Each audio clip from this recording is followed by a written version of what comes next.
저는 성서일과라고 하는 것으로 이제 설교를 합니다. 성서일과는 뭐냐 하면은 부활절, 성탄절 같은 교회력에 맞춰서 읽는 성경 읽기표예요. 그게 보면은 한 주일에 5개, 6개 이렇게 본문이 나오는데 그게 3년치가 나와요. 제가 오늘 예레미야서로 설교하는데 이건 이미 3년 전에 이날 설교하게 이제 정해진 거죠. 그렇기 때문에 목사님이 나 들으라고 하시는 말씀인가 봐라고 하는 있을 수가 없어요. 제가 3년 전에 어떻게 여러분이 알겠어요. 근데 혹시라도 여러분 마음에 그런 마음이 든다면 그것은 하나님께서 여러분에게 역사하시는 거죠. 그런 건 있어요. 설교를 다 써놓고 이 설교를 꼭 이 사람이 들었으면 좋겠다 그런 마음이 들어요. 그럼 꼭 그 사람이 교회를 안 오더라고요. 그것도 참 신기한 일이다 생각을 해요. 제 설교에 관한 제 목표는 설교를 잘하는 게 아니라 말씀을 있는 그대로 잘 전하는 겁니다. 저는 있는 그대로 잘 전하고 여러분은 있는 그대로 잘 들을 때 이 말씀을 통해서 하나님께서 우리에게 역사하실 줄로 믿습니다. 오늘 본문이 예레미야서 이제 29장인데요. 이 본문과 함께 읽으라고 주신 말씀이 열왕기하 5장이에요. 예레미야 29장과 열왕기하 5장의 공통점이 있다면 그건 포로예요. 오늘 말씀 예레미야 29장은요. 바벨론의 침공으로 바벨론의 포로로 끌려간 이스라엘 백성이 주시는 말씀이에요. 열왕기하 또 5장은 아람 장군 나만이 병에서 나은 거거든요. 엘리사한테 가서. 근데 나만 장군을 엘리사에게로 인도한 사람이 누구냐? 바로 포로로 끌려왔던 이스라엘 소녀예요. 둘 다 포로죠. 결국에 이 말씀은 뭐냐면 포로에게 주시는 말씀이에요. 포로가 어떤 사람입니까?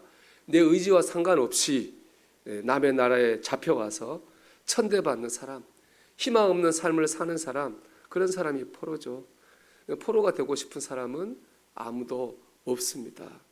포로들은 절대로 원하지 않았던 일을 현실로 만난 사람들, 바로 그런 사람들이 포로예요. 그래서 오늘 말씀은요, 원하지 않는 현실을 만났을 때 하나님의 백성인 우리는 어떻게 살아야 되는가? 이게 오늘 말씀의 주제죠. 목사님 저 대학에 합격했어요. 목사님 저 취직됐어요. 목사님 저 사랑하는 사람 결혼하게 됐어요. 목사님 저 애기 생겨서 나아요. 달리 밝은 얼굴로 저한테 와서 얘기를 하거든요. 근데 조금 지나면 밝았던 얼굴이 어두워져요. 힘들게 입학했던 학교를 그만둬야 되나 말아야 되나 고민을 하더라고요.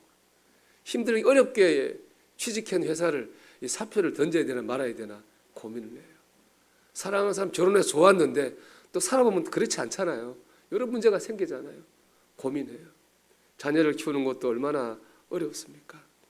우리 모두 처음에 기대했던 것과 다른 현실을 만납니다. 여러분, 그런데 그게 현실입니다. 다 내 뜻대로 되면 그것은 비현실입니다. 원래 현실은 내 뜻대로 안 됩니다. 이렇게 보면 원하지 않는 현실이라고 오늘 말씀했는데 이 말 자체가 어폐가 있어요. 어차피 현실은 내 뜻대로 다 되는 게 아니니까. 그래서 오늘 말씀의 주제를 이렇게 바꿀 수 있을 것 같아요. 현실을 살아가는 현실적인 신앙, 현실을 이기는 현실적인 믿음, 이렇게 바꿀 수 있을 것 같습니다. 바로 오늘 말씀을 통해서 어떻게 하면 내 현실을 믿음으로 살고 믿음으로 이길 수 있는지 하나님의 음성을 들으시기를 주님의 이름으로 축원합니다. 첫째는 현실을 받아들여야 돼요. 5절 6절 한번 같이 읽어볼까요? 너희는 집을 짓고 거기에 살며 텃밭을 만들고 그 열매를 먹으라. 아내를 맞이하여 자녀를 낳으며 너희 아들이 아내를 맞이하며 너희 딸이 남편을 맞아 그들로 자녀를 낳게 하여 너희가 거기에서 번성하고 줄어들지 아니하게 하라. 하나님은 포로로 살고 있는 사람들한테 거기서 정착해 살아라고 말을 해요. 이거는 포로들이 원하는 바가 아닙니다. 포로는 하루빨리 고향으로 가고 싶지 여기 살고 싶은 생각이 없어요. 하나님은 거기 현실을 받아들이고 정착하라고 말해요. 7절은 더 충격적이에요. 7절 읽어볼까요? 너희는 내가 사로잡혀 가게 한 그 성읍에 평안을 구하고 그를 위하여 여호와께 기도하라. 이는 그 성읍이 평안함으로 너희도 평안할 것임이라. 그 성읍에 평안을 구하라 했습니다. 그 성읍이 어디예요? 바벨론이에요. 이스라엘 백성들을 포로로 잡아간 거예요. 이스라엘 백성이 포로된 게 제일 큰 책임은 바벨론에게 있습니다. 그들이 쳐들어와서 끌고 갔잖아요. 그래서 포로가 됐거든요. 그럼 바벨론을 미워해야 되죠. 대항해 싸워야 됩니다. 근데 하나님은 오히려 그 바벨론 성의 평안을 위해서, 사회의 안정을 위해서 노력하라고 말해요. 기도하라고 말합니다. 이 두 말씀 다 뭡니까? 철저하게 그 현실을 받아들이라는 거예요. 여러분, 원치 않은 현실을 할지라도 그 현실을 받아들여야 됩니다. 가장 나쁜 게 뭐냐? 현실을 부정하고 현실을 도피하는 거예요. 8절 읽어볼까요? 만군의 여호와 이스라엘 하나님께서 이와 같이 말씀하시니라. 너희 중에 있는 선지자들에게 와 점쟁이에게 미혹되지 말고 너희가 꾼 꿈도 고지 듣고 믿지 말라. 당시에 많은 선지자들이 있었어요. 그들은 거짓 선지자예요. 그들은 뭐라고 얘기했느냐? 하나님께서 바벨론을 물리치시고 곧 포로에서 해방될 거다, 그런 말을 했어요. 대표적인 사람이 하나냐라는 사람인데, 이 사람은 2년이 지나면 하나님이 우리를 돌아가게 할 거다, 그렇게 말했어요. 그건 하나님의 음성이 아니죠. 그건 뭐예요? 포로로 간 사람들이 듣고 싶어하는 말이에요. 그들이 꿈꾸는 거잖아요. 그들이 거짓 선지자들은 하나님의 말씀이 아니라 사람들이 듣고 싶은 말을 해준 거죠. 그들의 말대로 2년 뒤에 돌아간다고 하면요, 뭐 아무것도 안 하면 됩니다. 2년만 가만히 있으면 다 지나가는 거잖아요. 그럼 그렇게 여러분, 이렇게 내가 처한 현실을 받아들이지 않으면 뭐가 됩니까? 무기력해지는 거예요. 게을러지는 거거든요. 근데 하나님의 정해 시간이 2년이 아닙니다. 70년이었어요. 2년은 참으면 지나갑니다. 하지만 70년은요, 그렇게 못 보냅니다. 70년은 살아야 되는 시간입니다. 우리가 처한 현실이라고 하는 것은 잠깐 참는다고 지나가는 게 아닙니다. 우리가 살아내야 되는 거예요. 피한다고, 외면한다고 해결될 일이 아닙니다. 무엇보다 우리가 현실을 받아들여야 되는 것은 그 속에 하나님의 뜻이 있기 때문입니다. 여러분, 4절 읽어보겠습니다. 만군의 여호와 이스라엘 하나님께서 예루살렘에서 바벨론으로 사로잡혀가게 한 모든 포로에게 이와 같이 말씀하시니라. 포로가 된 거는 누가 한 거예요? 결국에는요, 하나님이 한 거잖아요. 하나님이 바벨론 시켜가지고 그들을 포로로 끌고 간 거예요. 즉 이 고난도 뭐예요? 하나님의 뜻이 나는 거예요. 이 현실 속에 하나님의 뜻이 있어요. 그 뜻은 무엇이냐? 11절에 나오죠. 11절 있습니다. 여호와의 말씀이니라. 너희를 향한 나의 생각을 내가 아나니 평안이요 재앙이 아니니라. 너희에게 미래와 희망을 주는 것이니라. 하나님의 뜻은요, 평안입니다. 미래 희망을 주는 겁니다. 지금은 아니죠. 포로가 있으니까. 근데 그 포로라는 어려운 현실 속에는 결국에는 우리를 평안하게 하고 미래에 복 주시는 하나님의 뜻과 계획이 있습니다. 우리가 현실을 받아야 될 이유가 바로 여기에 있는 거예요. 하나님의 선한 뜻과 계획을 믿어야 됩니다. 그리고 현실을 받아들여야 되는 거예요. 그럴 때 현실을 믿음으로 살고 믿음으로 이겨낼 수 있습니다. 여러분을 향한 하나님의 선한 뜻과 계획을 믿으십시오. 그리고 현실을 받아들이기를 바랍니다. 쉬운 일은 아니에요. 어렵죠. 고통스럽죠. 그래서 뭐 해야 됩니까, 여러분? 그래서 기도해야 되는 거예요. 12절 13절 말씀 같이 읽습니다. 너희가 내게 부르짖으며 내게 와서 기도하면 내가 너희들의 기도를 들을 것이요 너희가 온 마음으로 나를 구하면 찾을 것이요 나를 만나리라.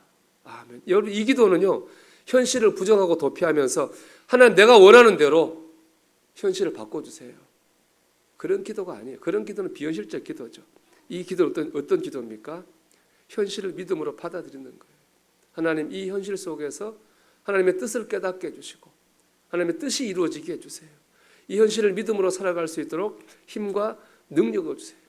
바로 그런 기도죠. 너희가 온 마음으로 나를 구하면 나를 찾을 것이요 나를 만나리라. 여러분, 현실을 부정하거나 도피하거나 원망하는 대신에 하나님께 나가서 온 마음으로 기도하십시오. 여러분의 현실을 붙들고 기도하십시오. 하나님 때로 여러분을 위로하실 거고 힘을 주실 거고 피할 길을 주시고 이길 능력을 줄 줄로 믿습니다. 받아들여야 되는 거예요. 두 번째는요, 지금 현실이 하나님께서 나를 단련하시는 과정이라고 하는 것을 믿어야 돼요. 우리 시편 66편 10절 11절 말씀 읽어봅니다. 하나님이여 주께서 우리를 시험하시되 우리를 단련하시기를 은을 단련함 같이 하셨으며 우리를 끌어 거물에 걸리게 하시며 어려운 짐을 우리 허리에 메어 두셨으며 그랬습니다. 이 말씀 보면 이 시편 기자 고난을 받고 있어요. 먼저 시험을 받고 있죠. 거물에 걸려 있죠. 어려운 짐이 허리에 매 있어요. 꼼짝 못하는 그런 상황이에요. 근데 저자는 이런 상황을 뭐라고 합니까? 하나님께서 자신을 단련하시는 과정이라고 고백하고 있어요. 이 고백이 되게 중요한 거예요. 왜냐하면 시편에 보면 여러분 하나님 말씀하실 때 이런 구절이 시편에 없어요. 왜냐하면 시편은 하나님께서 이스라엘 백성이 하신 말씀이 아니에요. 시편은요 이스라엘 백성이 하나님 향해 올리는 고백과 찬양이에요. 화살표를 보면 위에서 내려오는 화살표가 아니라 밑에서 올라가는 화살표거든요. 그 믿음의 고백이 바로 시편입니다. 이런 성경을 성문서라고 우리가 분류하거든요. 성문서의 대표적인 성경이 욥기입니다. 욥도 고난 받았죠. 고난받은 욥이 이렇게 말하잖아요. 욥기 23장 10절입니다. 그러나 내가 가는 길을 그가 아시나니 그가 나를 단련하신 후에는 내가 순금같이 되어 나오리라.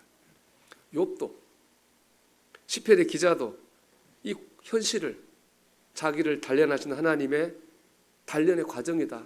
그렇게 뭐하고 있어요? 고백하고 있어요. 그렇게 이 고백으로 현실을 이겨낸 거예요. 이 고백이 중요한 겁니다. 왜냐하면 그 고백이 사실이에요. 하나님께서 왜 이스라엘이 바벨론에 지게 하시고 포로되게 하셨습니까? 그들이 너무 영적으로 타락을 했거든요. 문제가 있는 거예요. 하나님은 바벨론에 포로되는 삶을 통해서 그들을 정결하게 새롭게 하기를 원하신 거예요. 실제 하나님의 뜻이 이루어졌어요. 구약을 보면 딱 두 개예요. 출 애굽, 출 바벨론. 애굽을 나오면서 이스라엘 민족이 됐고요. 바벨론 나오면서 이스라엘 백성이 정결해졌어요. 그래서 이스라엘 백성이 정결해지고 하나님과 회복되고 나라와 민족이 부흥했거든요. 하나님의 뜻이 이루어진 거죠. 여러분 원천 현실을 만났다 낙심할 거 없어요. 거기 뭐가 있어야 됩니까? 고백이 있어야 돼요. 하나님께서 나를 연단하시려고 단련하시려고 이런 어려움을 주시는구나. 그럴 때 우리가 현실을 믿음으로 이기게 될 줄로 믿습니다. 세 번째 예수님의 고난을 생각해야 돼요.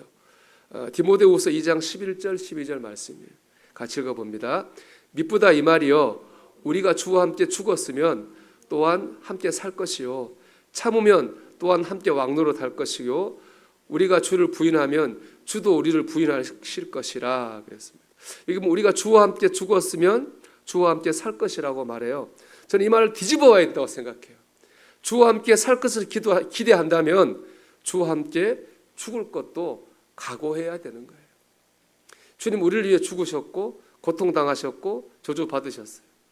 주님의 고난으로 우리가 죄사함 받고 구원을 받았어요. 우리가 이 은혜를 믿는다면 주님의 고난에 동참하는 마음도 가져야 됩니다. 잘 될 때만 주님을 찾고 좋은 일만 주시기를 기대하는 것은 참 믿음이 아닙니다. 내 뜻대로 안 되고 어려운 일 만났을 때도 주님을 생각할 수 있어야 돼요. 좋을 때만 주님이 아닌 거예요. 어려울 때도 주님인 거예요. 제가 강화도에 있을 때 젊은 부부가 교회에 나왔어요. 남편은 면사무소 청소부예요. 부인은 좀 지능이 좀 모자라요. 장애가 있어요.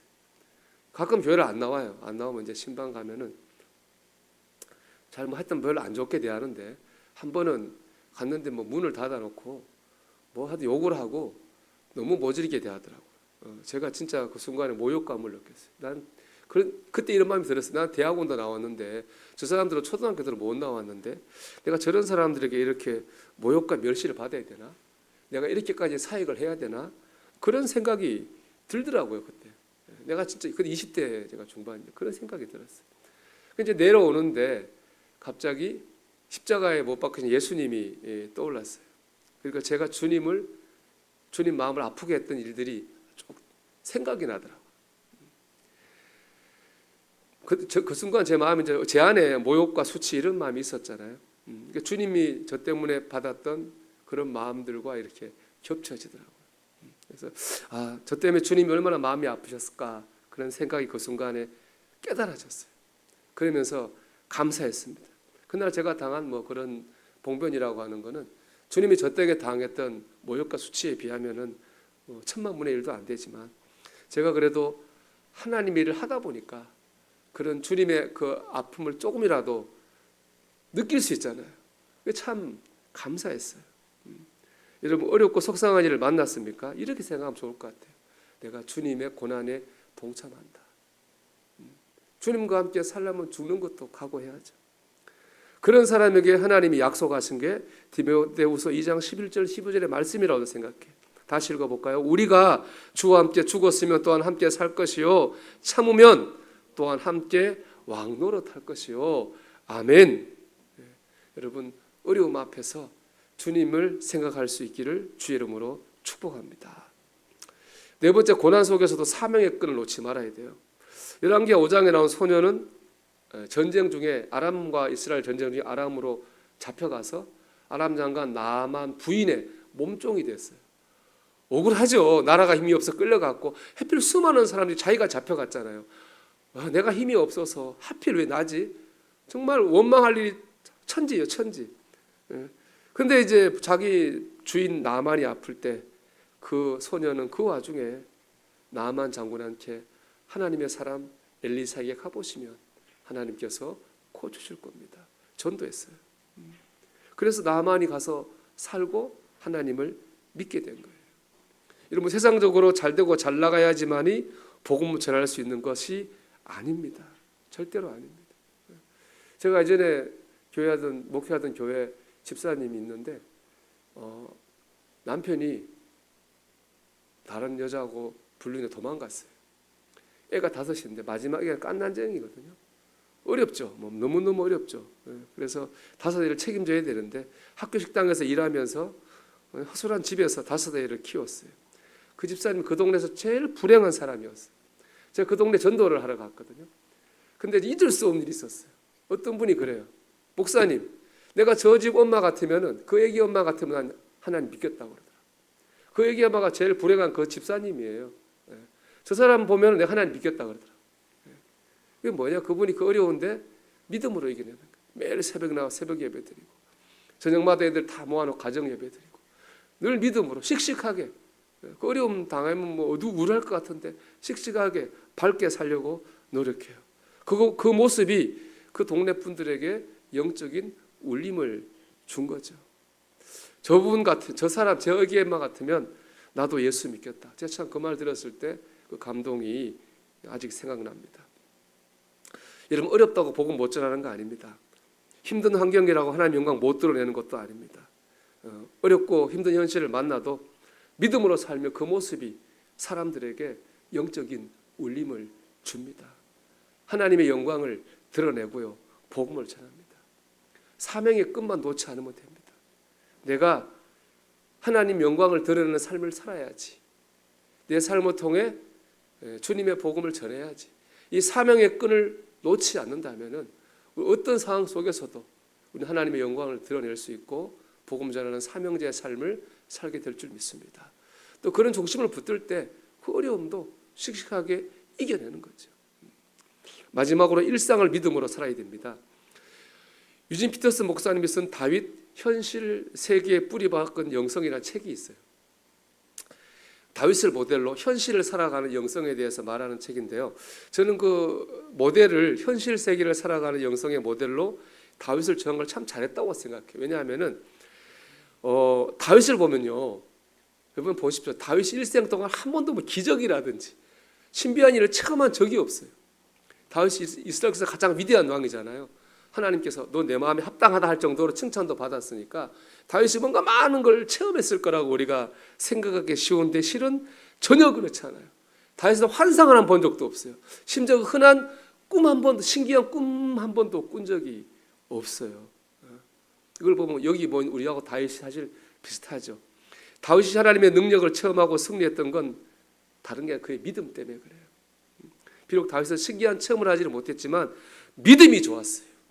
그 믿음 안에서 하나님의 능력을 체험하고 승리하는 삶을 살았죠. 다윗의 믿음하면 제일 유명한 거 아닙니까? 골리앗과 싸우러 나간 거.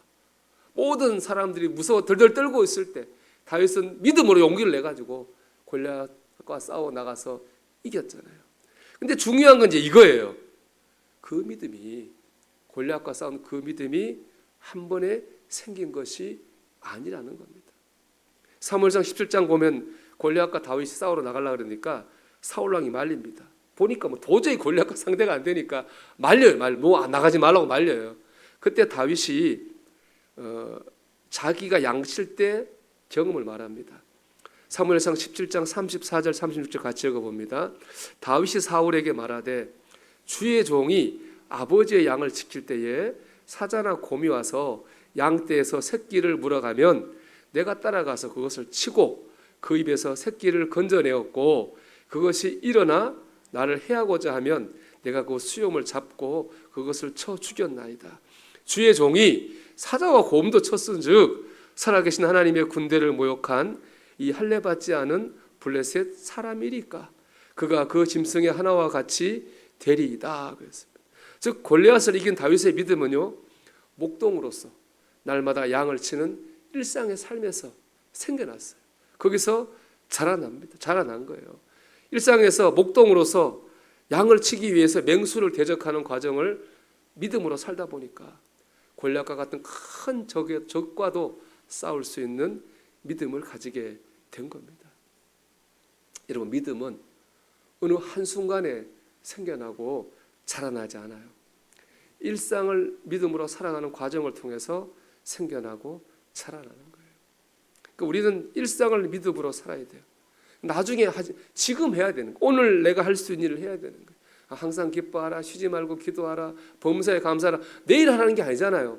오늘 내 생활 속에서 기뻐하고 감사하고 기도하는 마음으로 살면 그게 믿음이 돼 간다고요. 여러분, 할 수 있는 일을 하십시오. 하루를 시작하기 전에 기도하는 일, 한 곡이라도 찬양을 듣는 일, 한 장이라도 성경을 읽는 일, 이런 믿음으로 여러분의 일상을 세우십시오. 가정과 일터를 믿음으로 세우십시오. 그럴 때 현실을 이기는 어떤 어려움이 와도 이길 수 있는 현실적인 믿음을 가지게 됩니다. 반대죠. 반대로 하면 일상이 무너지면 다 무너지는 거죠. 여러분, 우리가 이 한 주간도 현실을 삽니다. 오늘 이 말씀을 붙들고 현실을 믿음으로 살고 믿음으로 이기는 성도가 되기를 주님의 이름으로 축원합니다.